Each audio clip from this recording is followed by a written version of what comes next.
What happens when the person meant to rescue you turns out to be the same one who purchased you only to shatter your world? Keep watching because this tale will transport you to places beyond imagination. Remember to hit that like button and subscribe for more incredible stories that will stay with you. They tell you that your wedding will be etched in memory forever. I simply never imagined mine would begin with lightning rattling the enormous glass panels of Windermere Hall, while strangers murmured about my value in hushed tones. White wasn't my color that day, not exactly. The gown they provided resembled aged bone more than pristine ivory, constricting around my waist, weighing down my shoulders, as though it understood I was stepping toward an existence I'd never chosen. There I stood at the staircase's base, gazing up the endless marble expanse, toward a stranger I barely recognized, yet was now obligated to call my spouse. Some emotions should have stirred within me: terror, rage, humiliation. Instead, my mind fixated on the downpour. It had been relentless for hours. The mansion's ancient windows shuddered with each winter gust, as if the very structure sought to caution me. This entire place reeked of wet cedar and generational wealth, like something that might consume me entirely with another step forward. Yet forward I went that no chapel hosted our ceremony. No companions, melodies, or relatives gathered in celebration. Only an attorney, a witness, an Adrian King positioned before the frigid stone fireplace, hands buried in his pockets, staring into the flames as though this were merely another business transaction in his schedule. Perhaps that's all it was. I forced down the lump in my throat, my heels tapping gently against the floor, each sound reverberating louder in my thoughts than in the cavernous quiet surrounding us. Mother should have been present. Frail as she'd become, she should have been the one grasping my hand, reassuring me the sacrifice served our family, that it held meaning. But she wasn't there. She remained home, connected to a cardiac monitor we could no longer finance, clinging to existence by a thread I lacked the power to strengthen. And that's what brought me here. The attorney's throat clearing pierced the heavy silence. Adrian Michael King, do you accept Amelia Rose Bennett as your lawfully wedded spouse? He never glanced my way.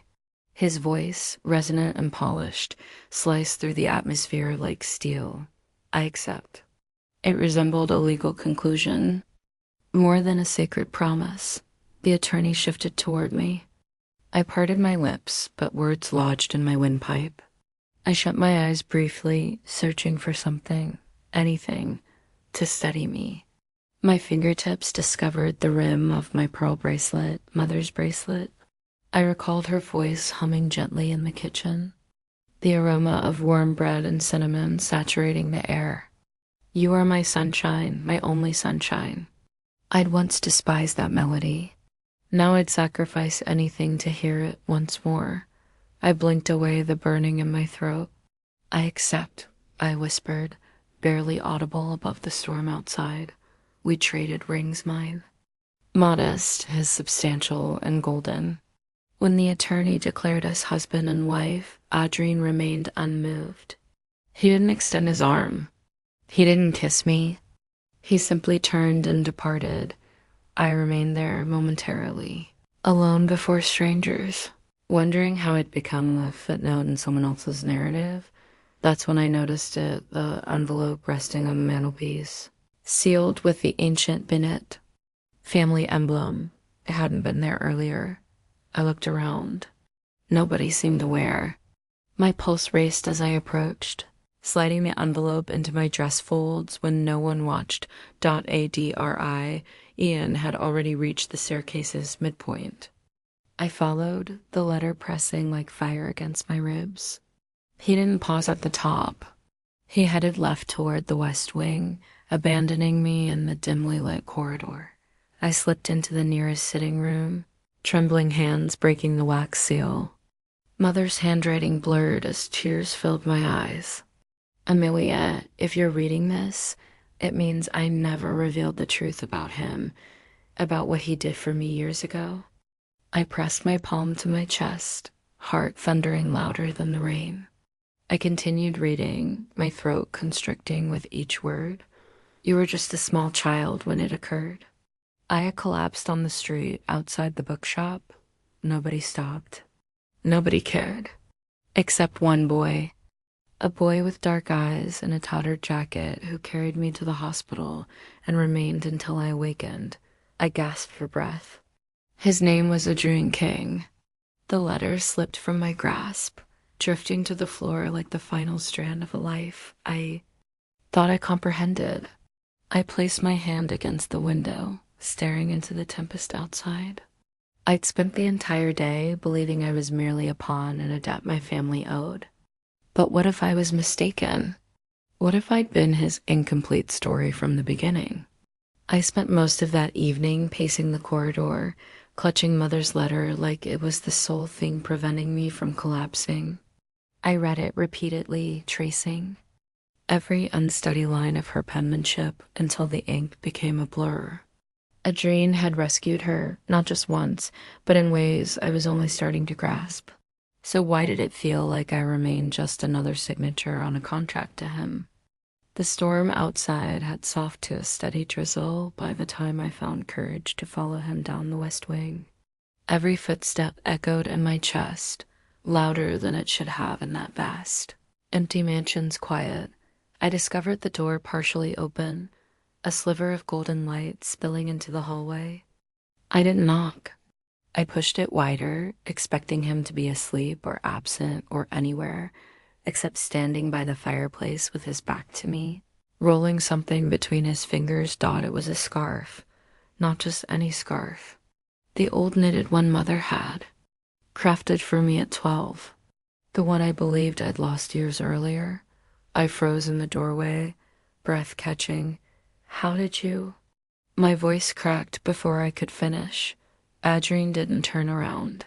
He held the scarf another moment before folding it, carefully and placing it on the mantel like something sacred.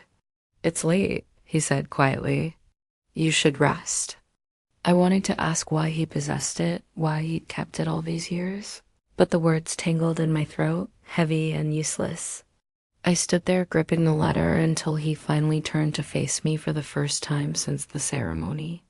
His eyes met mine, and I resented how composed he appeared, as if none of this affected him at all. He gestured toward the room's far side. The guest suite is through that door. You'll be comfortable there? Comfortable? Like I was a visitor in my own marriage. I swallowed hard, gripping the letter tighter. Is that it? I whispered. That's all you have to say? His jaw tightened, but he didn't answer immediately. Instead, he crossed the room in 2 deliberate strides, stopping just short of reaching me. He looked down at the letter in my hand, then back at me. You shouldn't have read that. I flinched as if he'd struck me. I wasn't sure what I'd expected. An apology, perhaps a reason, something genuine. But not this. Not this barrier he maintained between us, as solid as the stone surrounding this mansion. It's the truth, isn't it? I whispered, my voice trembling. You saved her. You saved us. Why? His throat bobbed as he swallowed. But when he spoke, his voice was lower, rougher. It doesn't matter. It does to me. The air between us crackled, heavy and sharp, like the moment before a match ignites. I stepped closer, daring to bridge the distance he seemed so determined to preserve. Why, Adrienne? He turned away before I could finish, running a hand through his dark hair like the question burned more than he could handle. I took another step, desperate to understand what game we were playing, but when he finally spoke again, his voice was ice. You think this changes anything? His back remained to me. This marriage isn't about the past. It's about a debt. That's all it's ever been. I swallowed the lump rising in my throat. A debt you already paid. He laughed bitterly, the sound cutting straight through me. That's where you're wrong, he said, turning to face me again. The debt isn't mine. It's yours. I shook my head, not understanding that his lips curved into something that wasn't quite a smile. Your family took everything from mine, he said, each word like a stone in my chest. My father, my name, everything I was supposed to have. And your mother, his voice broke for the first time. Your mother let me walk away with nothing but that scarf. I couldn't breathe. You think I bought you because I wanted to? His voice cracked again, lower this time, almost a whisper. I bought you because it was the only way to finish what they started. My knees went weak, but I didn't move. I couldn't. His words settled like dust on old furniture, uncheckable, unavoidable. He crossed the room again, slower this time until we were only inches apart. His breath brushed my cheek, warm and unsteady. You want to know the truth, Amelia? His voice dropped to something dark, something dangerous. He leaned in, his mouth at my ear. I bought you to own the thing they never let me have. I flinched, tears blurring my vision. And what is that? I whispered, though I already knew the answer. He didn't move, didn't blink, didn't give me a chance to run. You. The word hung between us, heavier than any vow. He stepped back, leaving me standing there, shaking in the doorway. Get some rest, he said again, his voice hollow. You'll need it. And just like that, he walked away, leaving me alone with nothing but a letter, a scarf, and the terrifying realization that the man I thought had saved me might have only been. Waiting to destroy me. Sleep eluded me completely. The scarf lay folded at the bed's foot, its worn edges catching the pale dawn. Light seeping through heavy velvet curtains. I couldn't stop staring at it. Couldn't stop wondering if any of this had ever been genuine. I should have despised him. I told myself that countless times. But hatred doesn't keep you awake all night. With your stomach in knots, does it? Hatred doesn't make you yearn for answers. When the sky transformed from gray to pale gold, I slipped out of the guest suite and padded barefoot down the hall toward the east wing. I didn't know what I sought. I just knew I couldn't remain in that room another second. The door to his study was slightly ajar. I paused in the hallway, heart pounding. I shouldn't have entered, but I did. The room was bathed in soft morning light, casting long shadows across walls lined with old books and mother-bound ledgers. Adrien sat at the desk, head in his hands, fingers tangled in his hair like he was trying to hold himself together. I almost turned around, almost pretended I hadn't seen him like this, but something in me shattered. Adrien. He flinched like my voice had struck him. Slowly, he looked up, and for the first time since I'd met him, I saw it. Raw, unfiltered pain written all over his face. What are you doing here? His voice was hoarse, like he hadn't slept either. I crossed the room before I could think better of it, standing on the other side of the desk. We need to talk. He leaned back, folding his arms across his chest like armor. There's nothing left. To say I ignored him. You said you bought me to finish what they started, I whispered, my throat tightening. But you didn't finish anything, did you? His jaw clenched, but he said nothing. I pressed on, my voice shaking. You said you wanted to own me, but you've done nothing but push me away. His eyes darkened, but there was something else there now. Something more fragile. You don't understand, he rasped. Then help me, I whispered, stepping around the desk. Help me understand why you're still hurting after all these years. Why you still wear that pain like a second skin. He stood so suddenly I flinched, but he didn't touch me. He just stood there breathing hard like he was holding something back. I waited for you, he finally said, his voice breaking. I waited. For years, I watched you grow up. Watched you live your life like none of it had touched you, and all I could do was stand in the shadows, waiting for a chance to belong somewhere again. My breath hitched. You were just a girl, he whispered, his voice cracking, and I was nothing. I didn't have a name worth anything after what your father did to mine, but I kept that scarf. I kept it because it was the only thing that ever felt like home. Tears blurred my vision. I told myself I'd move on, that I'd build something bigger, better, that I'd make them regret ever throwing me away. And I did, Amelia. I built an empire. I made them crawl to me for help. His chest rose and fell like a man drowning. But none of it mattered. None of it ever mattered because it wasn't you. The air between us crackled thick with something I couldn't name. My heart pounded so hard I thought it might break through my ribs. You don't have to keep punishing yourself, I whispered, tears slipping down my cheeks. Or me. He reached for me then, slowly, like he was afraid I might disappear. And when his hand finally cupped my cheek, I broke. I don't know how to stop, he whispered, his voice shaking. I don't know how to let go of all of it. I covered his hand with mine, pressing my face into his palm like it was the only solid thing left in the world. Start with me, I whispered. Back, start with right now. His breath hitched, his thumb brushing away a tear I hadn't realized had fallen. I'm not good at this, he murmured, leaning closer until our foreheads touched. I don't know how to be what you deserve. I swallowed. Hard, my voice breaking on the words I didn't know I needed to say. Just be here. And in that moment, broken, messy, unfinished, we were more real than we'd ever been. His arms wrapped around me, pulling me tight against his chest. He held me like I was the only thing keeping him standing, and I held him back because maybe I was.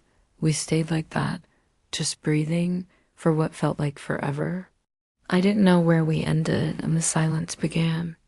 I only knew that for the first time since I walked into this house, I didn't feel like I was standing alone in the cold, but peace never lasts long in houses like this. A knock shattered the moment. 2 sharp raps against the door, like a verdict being delivered. Adrian's arms stiffened around me. Stay here, he whispered against my hair.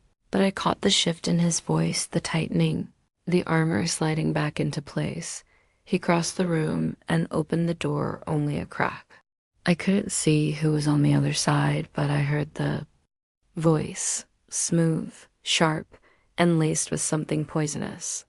Well, isn't this cozy? Adrian didn't answer. Are you going to invite me in, little brother? The voice taunted. Adrian's jaw tensed. He stepped aside just enough to let the man enter. Tall, impeccably dressed, smiling like a shark. Edward King. I knew his face from magazine covers and financial. News, King Enterprises, Golden Heir. The real king, not the shadow I'd married. He turned his eyes on me, that smile curling like smoke.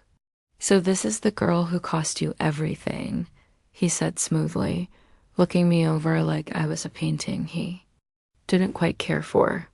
Can't say I'm impressed. Adrian stepped between us without a word, his body tight as a wire. Edward chuckled, walking to the desk like he owned the room. I thought you'd come to your senses by now, but here you are playing house with the Bennett's little charity case. Adrian's fists clenched at his sides. What do you want, Edward? Edward leaned against the desk, crossing his arms. You know exactly what I want.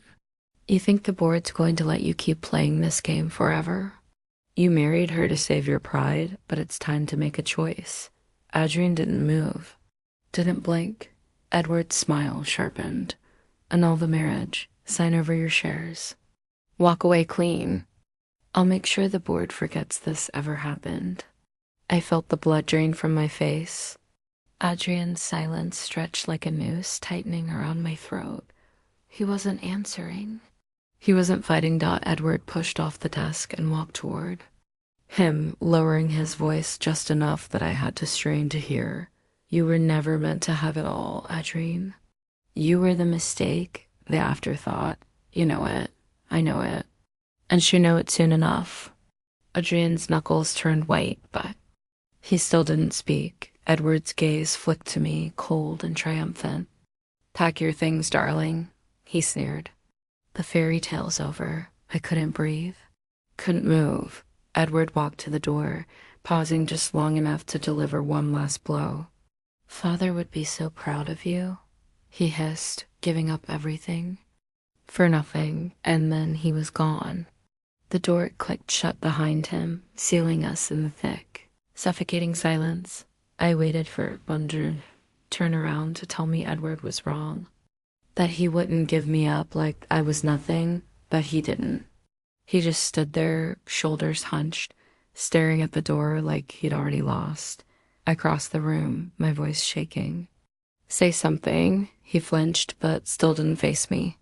"Adrien," I whispered, the weight of it crushing me. "Tell me he's wrong." His breath hitched, low and ragged. "I don't know how to fight him without losing you." He whispered so softly I almost didn't hear him. I reached for him, my hand trembling as I touched his back. "You already are?" He turned then, his face wrecked with something I couldn't name. "I swore I wouldn't do this to you," he choked out. "I swore I wouldn't drag you into my war." "You didn't drag me," I whispered, blinking back tears. "I walked into it for you." He looked at me like I was the last thing holding him together. "I can't ask you to stay." I stepped closer, pressing my palm to his chest, feeling his heart pounding beneath my fingers. "Then don't ask," I whispered, my voice breaking, "but know that I'm not leaving. Not unless you tell me to." His breath caught, eyes wide like he. Wasn't sure if he could believe me. I swallowed hard, searching his face. "I'm not a pawn, Adrien. Not anymore. And I won't let him take you from me." His hands trembled as they closed over mine, pulling me tight against him like he was afraid I might vanish. "I've already lost too much," he whispered against my hair. "I can't lose you too." I held him tighter, feeling the dam inside him start to break. "Then fight for me," I whispered back. "Fight for us." And for the first time since I walked into this house, I felt him breathe. Really breathe. Adrien didn't sleep that night. Neither did I. The clock on the mantel ticked softly as I lay curled on the sofa near the dying fire, my thoughts twisting into knots I couldn't untangle. I kept hearing Edward's voice, smooth and cutting. "Pack your things, darling. The fairy tale's over." And Adrien's silence. That was what hurt the most. He hadn't defended me. He hadn't fought back. I told myself I wouldn't cry. But at some point, in the darkness, the tears found me anyway. The scarf lay draped across my lap, the soft wool catching the firelight. As I ran my fingers over the frayed edges, I tried to remember what it had felt like back then, when life had been simpler, smaller, full of dreams that didn't cost this much to keep. I don't know how long I sat there before I heard his footsteps. Slow, hesitant, as if he wasn't sure he was welcome in his own home. I didn't move. He stopped behind me, his breath unsteady. "I never wanted you to hear any of that." I swallowed the lump in my throat, but I did. Silence stretched between us, brittle and fragile. I turned, meeting his eyes. He looked defeated. "I'm sorry," he whispered. "For what?" I asked softly. "For not fighting for me, or for dragging me into something you never intended to finish." He flinched like I'd slapped him. "I thought I could protect you," he rasped. "I thought if I kept you at arm's length, Edward wouldn't touch you, wouldn't use you against me." "And what about me, Adrien?" My voice broke. "Did you ever think I might be standing here wanting you to let me in?" He ran a hand through his hair, pacing like a man on the edge of something he couldn't name. "I've spent my whole life being used. Amelia, by my father, by Edward, by the family who taught me that love was nothing but leverage." I stood slowly, the scarf slipping from my lap to the floor. "I'm not leverage," I whispered. He stopped cold. "I'm not a pawn in your war," I continued, stepping closer. "I'm not a piece to be sacrificed on your board." He closed his eyes like the weight of my words physically hurt him. I know, he breathed. I know you're not. I reached for him, my fingers curling into the fabric of his shirt. Then prove it, I whispered. Prove that I'm more than a debt you had to pay. He opened his eyes raw and wrecked, like I'd just shattered the last piece of armor he had left. And in that moment, I saw the boy I used to catch glimpses of. The boy with haunted eyes who used to stand outside my mother's bookshop, too afraid to come inside. I don't know how to fix this, he whispered. I stepped closer until there was nothing between us but air and something that felt dangerously close to hope. Start with the truth, I whispered. Start with me. His hands trembled as they lifted to cup my face, his thumbs brushing away tears I hadn't realized had fallen. I've already given up everything once, he breathed. I can't do it again. My heart cracked wide open. Then don't, I whispered back. But this time, don't do it alone. He pulled me into his arms, holding me like he was terrified I'd slip through his fingers. I pressed my face into his chest, breathing him in the scent of cedar, soap, and something uniquely him. For the first time, I felt him holding on. Not like I was a shield, but like I was something he couldn't bear to lose. And then, without letting go, he whispered the words I never expected to hear. I'll call the board tomorrow. I froze. He pulled back just enough to look me in the eye. I'll give it all up, Amelia. The shares, the name, the company, all of it. My breath caught. Adrien, no. His hand tightened on mine. I should have done. 8 years ago, he whispered. I've spent my whole life chasing something that was never really mine to begin with. Tears burned in my throat. But if you give it all up, what will you have left? He leaned his forehead against mine, his voice breaking on the answer, you. The word shattered me. He kissed me then, not like the man who had bought me, or the one who had tried to keep me at a distance, but like the boy who had carried my mother to the hospital all those years ago, like the man who had waited in the shadows for far too long, like someone who had finally found his way home. The rain returned the next evening, soft at first, then steady, pounding against the tall windows of Windermere Hall, like the house itself was trembling. I stood by the window, watching the sky darken, wrapping my arms around myself as though that might hold me together, DRIE, and hadn't spoken much since the morning. He'd spent hours on the phone, his voice low and steady, arranging what sounded like the end of everything he'd built, the end of his family's legacy. Because of me, I kept telling myself this wasn't my fault. But deep down, I wasn't sure I believed it. When the last of the calls ended, he didn't come to me. He stayed locked in his office, door shut tight like a wall between us. And the more the rain fell, the more I felt that old ache creeping back in. The ache of not being enough dot by midnight. I couldn't take it anymore. I packed a small bag just enough to leave without waking him. I told myself it was for the best, that walking away would be the only gift I had left to give him. I made it to the front door before I heard it. His voice, raw and broken. Don't. I froze, my fingers tightening around the doorknob. Amelia, he whispered again, closer this time. Please don't go. I turned slowly, my throat closing at the sight of him standing there barefoot, disheveled, wrecked. I can't watch you lose everything because of me, I choked out. I won't let you. He crossed the space between us in 3 strides, grabbing the bag from my hand and tossing it aside like it was nothing. His hands cupped my face, his breath shaky as he leaned his forehead against mine. I'm not losing anything, he whispered, unless you walk out that door. Tears blurred my vision. I don't know how to stay, I whispered back. Not when it feels like and just another thing you'll have to let go. His hands trembled against my cheeks. I let go of everything else, he rasped. but not you. Never you. The dam inside me cracked, wide open. I buried my face in his chest, clutching his shirt like it was the only thing keeping me upright.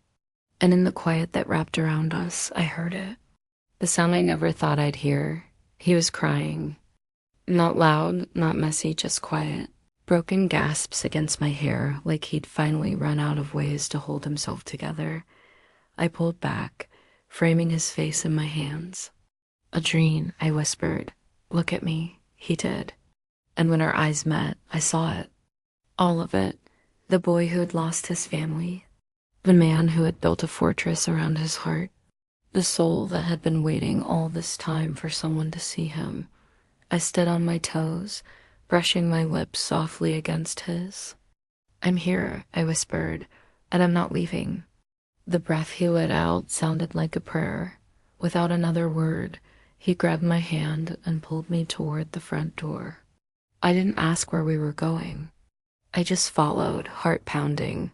The rain hit us like a wave the moment we stepped outside, cold and relentless, soaking us to the bone in seconds. But Adrene didn't stop. He pulled me down the steps, out into the open lawn, spinning me toward him like we were the only two people in the world. I laughed, really laughed, for the first time in what felt like forever. He cupped my face, brushing the wet hair from my cheeks. "I thought I had to let you go to keep you safe," he whispered, his voice thick with emotion. "But I can't. I won't." I swallowed hard, my heart pounding in my throat. "You don't have to," I whispered back, his forehead pressed to mine, his breath warm against my lips. "I'm scared," he admitted softly. "So am I whispered. "But I'm more scared of losing you." His hands tightened around me, pulling me flush against him as the rain poured down. "I need you, Amelia," he breathed, his voice cracking. "More than I've ever needed anything in my life." I felt my heart shatter and mend all at once. "I'm yours," I whispered. "I've been yours all along." And then he kissed me. Not like the man who had bought me. Not like the man who had tried to push me away. But like the man who had finally found what he'd been searching for. We stood there in the rain, holding on like we'd both just realized what we had to lose. And I knew without a doubt that I wasn't going anywhere. We left Windermere Hall the next morning. No warning, no packed bags. Just the two of us in Adrien's car, driving through winding country roads, windows fogged by our breath and silence. I didn't ask where we were going. I didn't need to. When he pulled into the gravel driveway of my mother's little cottage, my throat tightened. It had been months since I'd been back here. The garden was overgrown, the porch light flickering, but it still smelled like home faintly. Of lavender and wood smoke. A DRIEN turned off the engine but didn't move to open his door. He sat there, staring straight ahead, like he was afraid to break the moment. I reached over and laced my fingers with his. "You're here now," I whispered. "That's all that matters." His jaw tightened, but he nodded, squeezing my hand like it was the only anchor he had left. We carried nothing but each other through the front door. I flicked on the light in the kitchen, the soft hum of the old bulbs filling the quiet. It felt smaller than I remembered. The walls were chipped, the counters worn, but it smelled like memory, like the mornings I used to sit at this very table, watching Mom hum to herself as she brewed coffee in the old French press. I moved to the shelf above the stove, pulling down that same chipped ceramic pot, my hands moving on muscle memory alone. Adrene leaned in the doorway, silent but watching. I could feel his eyes on me as I measured the coffee grounds, added hot water, and pressed the plunger down with both hands. The simple rhythm of it calmed something jagged inside me. I turned, holding the mug between my palms. "Sit," I whispered. He hesitated but eventually crossed the room, settling into the same chair my mother had once claimed as hers. I slid the mug across the table to him. He took it with both hands, holding it like it was something fragile. I used to watch you from the window, he murmured, staring into the steam. All those years ago, you'd sit right here, swinging your feet, humming while your mom made breakfast. I sank into the chair across from him, my throat tightening. You never came in, I whispered. He shook his head slowly. I didn't think I was allowed. Tears stung my eyes. You were just a boy, I whispered. You shouldn't have had to stand in the cold. He looked up then, eyes darker than I'd ever seen them. I didn't mind, he said softly, because standing here felt closer than anywhere else. I reached across the table, my fingers brushing over his. And now? I whispered. His breath hitched, his hands wrapping around mine. Now I don't ever want to stand on the outside again. The words wrapped around my heart like a ribbon, tying all the broken pieces back together. I stood slowly, rounding the table until I was beside him. He turned in his chair, looking up at me like I was something he didn't dare touch, but I reached for him anyway. I slid onto his lap, curling my fingers into his hair as I pressed my forehead to his. He let out a shaky breath, his arms wrapping tight around my waist. This is all I've ever wanted, he whispered. Just you here with me? I felt my heart stutter, a tear slipping down my cheek. I'm scared to believe it's real, I admitted. He kissed the tear away, his voice breaking. Then let me show you. He stood, carrying me like I weighed nothing, and I didn't protest. I buried my face in his neck as he carried me down the narrow hallway to the little bedroom at the end, the room that had once been mine. We didn't need marble floors or crystal chandeliers. We didn't need contracts or bloodlines or family names. We just needed the soft creak of the old bed frame, the smell of fresh coffee still lingering in the air, the quiet hum of two hearts learning how to beat as one. And when he held me that night, skin to skin, breath to breath, it wasn't about debt or revenge or ownership. It was about us. It had always been about us, Dot. We stayed at the cottage longer than we should have, long enough to remember what it felt like to be just Amelia and Adrien. Two people without titles, without history pressing down on